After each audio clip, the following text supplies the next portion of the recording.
ನಮಸ್ಕಾರ ವೀಕ್ಷಕರೇ, ನಾನು ಶ್ರುತಿ ಕಿತ್ತೂರು.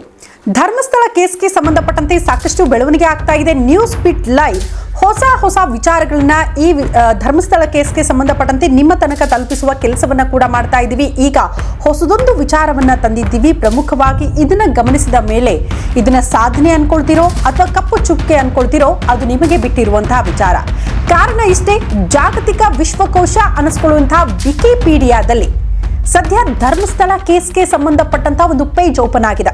ಅರೆ, ಪೇಜ್ ಓಪನ್ ಆಯ್ತಾ ವಿಕಿಪೀಡಿಯಾದಲ್ಲಿ ಧರ್ಮಸ್ಥಳ ಕೇಸ್ಗೆ ಸಂಬಂಧಪಟ್ಟಂತೆ? ಹಾಗಾದ್ರೆ ಅದರಲ್ಲಿ ಉಲ್ಲೇಖ ಆಗಿರುವಂತಹ ಅಂಶಗಳು ಏನು?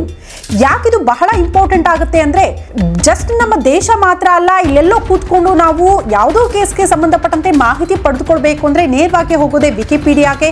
ಸೊ ಜಸ್ಟ್ ಆ ಕೇಸ್ಗೆ ಸಂಬಂಧಪಟ್ಟಂತೆ ಮಾಹಿತಿಗಳನ್ನ ಕಲೆ ಹಾಕೋದಕ್ಕೆ ಆ ವಿಕಿಪೀಡಿಯಾ ಮೊರೆ ಹೋಗ್ತೀವಿ. ಅಲ್ಲಿ ಧರ್ಮಸ್ಥಳ ಕೇಸ್ಗೆ ಸಂಬಂಧಪಟ್ಟಂತೆ ಉಲ್ಲೇಖ ಆಗುವಂತ ಅಂಶಗಳು ಬಹಳ ಇಂಪಾರ್ಟೆಂಟ್ ಆಗುತ್ತೆ.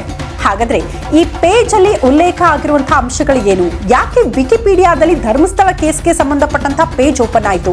ಆ ಕುರಿತ ಇಂಟ್ರೆಸ್ಟಿಂಗ್ ಮಾಹಿತಿಯನ್ನ ನಿಮ್ಮ ಮುಂದೆ ಇಡ್ತಾ ಹೋಗ್ತೀವಿ. ಮಿಸ್ ಮಾಡದೆ ಕೇಳಿಸ್ಕೊಳ್ಳಿ.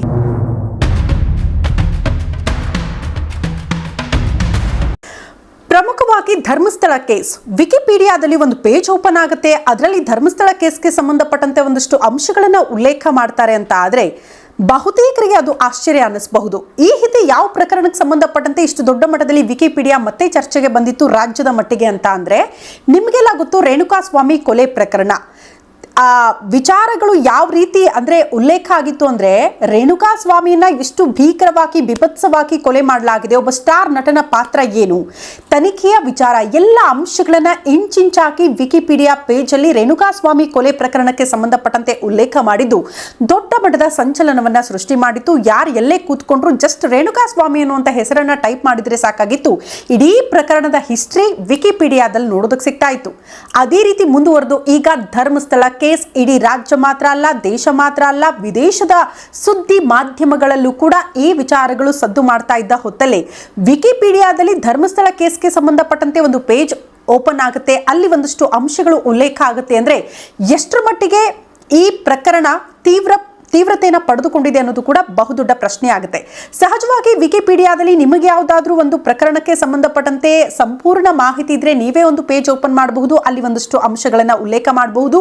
ಬಟ್ ವಿಕಿಪೀಡಿಯಾ ಅದಕ್ಕೆ ಅಪ್ರೂವ್ ಮಾಡಬೇಕಾಗುತ್ತೆ. ನಿಮ್ಮ ಪೇಜ್ ಎಲ್ಲರಿಗೂ ಕೂಡ ಕಾಣಿಸ್ಬೇಕು ಅಂದ್ರೆ ಅಲ್ಲಿಂದ ಒಂದು ಅಪ್ರೂವಲ್ ಕೂಡ ಬೇಕಾಗುತ್ತೆ. ಅದೇ ರೀತಿ ಈಗ ಧರ್ಮಸ್ಥಳ ಕೇಸ್ಗೆ ಸಂಬಂಧಪಟ್ಟಂತೆ ಅನಾಮಿಕ ವ್ಯಕ್ತಿ ಬಂದಿದ್ದು, ಯಾವ ಡೇಟಲ್ಲಿ ಆತ ದೂರು ಕೊಟ್ಟ, ನ್ಯಾಯಾಧೀಶರ ಮುಂದೆ ಹೇಳಿಕೆ ದಾಖಲಾಗಿದ್ದು, ನಂತರ ಇಡೀ ರಾಜ್ಯದಲ್ಲಿ ಈ ವಿಚಾರಕ್ಕೆ ಸಂಬಂಧಪಟ್ಟ ಸಾರ್ವಜನಿಕರಿಂದ ಕೇಳೋದಕ್ಕೆ ಸಿಕ್ಕಿರುವಂತಹ ಒತ್ತಾಯ, ಆರೋಪಗಳು, ಅದಾದ ಬಳಿಕ ಸರ್ಕಾರ SIT ರಚನೆ ಮಾಡಿದ್ದು, SIT ಅಧಿಕಾರಿಗಳ ತನಿಖೆ, ಈಗ ಜಸ್ಟ್ ಚಿನ್ನಯ್ಯನ ಬಂಧನ, ಜೊತೆಗೆ ಈ ಪ್ರಕರಣ ಮುಂದುವರೆದು ಯಾವ ರೀತಿ ಬೆಳವಣಿಗೆಗಳನ್ನ ಪಡೆದುಕೊಂಡಿದೆ, ಈ ಎಲ್ಲಾ ವಿಚಾರಕ್ಕೆ ಸಂಬಂಧಪಟ್ಟಂತ ಇಂಚಿಂಚು ಮಾಹಿತಿಯನ್ನ ಜಸ್ಟ್ ನೀವು ವಿಕಿಪೀಡಿಯಾಗೆ ಹೋಗಿ ಧರ್ಮಸ್ಥಳ ಕೇಸ್ ಅಂತ ಹಾಕಿದ್ರೆ ಸಾಕು, ಆ ಪೇಜ್ ಓಪನ್ ಆಗುತ್ತೆ. ಅಲ್ಲಿ ಧರ್ಮಸ್ಥಳ ಕೇಸ್ನ ಪ್ರಕರಣಕ್ಕೆ ಸಂಬಂಧಪಟ್ಟಂತೆ ಅಷ್ಟು ಮಾಹಿತಿ ಕೂಡ ನಿಮಗೆ ವಿಕಿಪೀಡಿಯಾದಲ್ಲಿ ಸಿಕ್ಕೇ ಬಿಡುತ್ತೆ.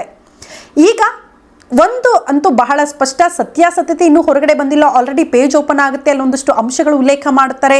ಎಲ್ಲೋ ಕೂತ್ಕೊಂಡು ಯಾರು ಆ ಸುದ್ದಿಗಳನ್ನು ನೋಡಿದಾಗ ಧರ್ಮಸ್ಥಳ ಕ್ಷೇತ್ರಕ್ಕೆ ಸಂಬಂಧಪಟ್ಟಂತೆ ಯಾವುದಾದ್ರೂ ನಿರ್ಧಾರಕ್ಕೆ ಬರಬಹುದಲ್ವಾ, ಇಂಥ ಚರ್ಚೆಗಳು ಕೂಡ ಸದ್ಯ ಸ್ಟಾರ್ಟ್ ಆಗ್ಬಿಟ್ಟಿದೆ. ಬಟ್ ಎನಿವೆ, ಪೇಜ್ ಅಂತೂ ಓಪನ್ ಆಗಿದೆ, ಅಪ್ರೂವಲ್ ಕೂಡ ಕೊಟ್ಟಿದ್ದಾರೆ ವಿಕಿಪೀಡಿಯಾ ಅವರು. ಹಾಗಾಗಿ ಅಧಿಕೃತವಾಗಿ ಈಗ ಧರ್ಮಸ್ಥಳ ಕೇಸ್ಗೆ ಸಂಬಂಧಪಟ್ಟಂತೆ ಏನೆಲ್ಲ ಬೆಳವಣಿಗೆ ಆಗಿದೆ ಅನ್ನೋದರ ಮಾಹಿತಿಯನ್ನ ನೀವು ಇಲ್ಲೇ ಕೂತ್ಕೊಂಡು ಪಡೆದುಕೊಳ್ಳಬಹುದಾಗಿದೆ.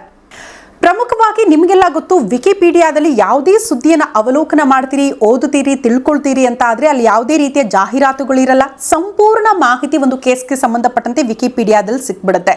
ಸೊ ಜಸ್ಟ್ ಜನಸಾಮಾನ್ಯರಿಗೆ ಒಂದು ಮಾಹಿತಿ ಕೋಶವಾಗಿ ವಿಕಿಪೀಡಿಯಾವನ್ನ ಯೂಸ್ ಮಾಡಲಾಗುತ್ತೆ. ಅಲ್ಲಿ ಈಗ ಧರ್ಮಸ್ಥಳ ಗ್ರಾಮದಲ್ಲಿ ಆಗಿರುವ ಒಂದಷ್ಟು ವಿಚಾರಗಳಿಗೆ ಸಂಬಂಧಪಟ್ಟಂತೆ, ಆ ಕೇಸ್ಗೆ ಸಂಬಂಧಪಟ್ಟಂತೆ ಉಲ್ಲೇಖ ಆಗುತ್ತೆ ಅಂದ್ರೆ ಯಾರು ಎಲ್ಲೇ ಕೂತ್ಕೊಂಡು ಈ ಸುದ್ದಿಗಳನ್ನ ನೋಡಬಹುದಾಗಿದೆ. ಅಂಥದ್ದೊಂದು ಬೆಳವಣಿಗೆ ಒನ್ಸ್ ಅಗೇನ್ ಧರ್ಮಸ್ಥಳ ಕೇಸ್ ಈಗ ಸಾಕ್ಷಿ ಆಗ್ತಾ ಇದೆ. ಅದಕ್ಕೆ ಹೇಳಿದ್ದು, ದಿನನಿತ್ಯ ಧರ್ಮಸ್ಥಳ ಕೇಸ್ಗೆ ಸಂಬಂಧಪಟ್ಟಂತೆ ಒಂದಲ್ಲ ಒಂದು ಬೆಳವಣಿಗೆಗಳು ಆಗ್ತಾನೆ ಇರುತ್ತೆ ಅಂತ.